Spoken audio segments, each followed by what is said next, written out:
Men anda jigitlarga sajitgan tekshirib o'tirgan birinchidan yaroqmaydi. U har kishining o'z ishi.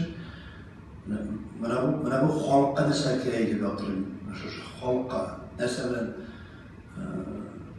meni alasizlar deb ben de sikirmeyecektim. Benim var yönelişim, benim kıyımım var, ben yaratan milletim, ben yaratan tutarım. Anlayın başka millette yok, bizden gelen şu anda ben üzerinde bileğine barışakım. Onu böyle bu bulaşırlar deyip yani benim üzerinde okutan sığıntılara aydırıyorum abi.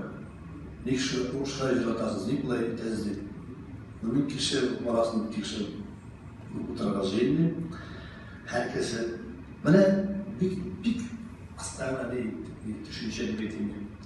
Halk dağla kirası gitse, kire şarası gitse şarkıyla. Halkla kovup kırtıp bulmuyor, dağla kovup şarkı bulmuyor. Şu yöneliş gerek ki, değil mi? Gerek yani Tatarlıkla bozuk karışma dürüstü mü? Bunun için değil. Demek anlayıları var.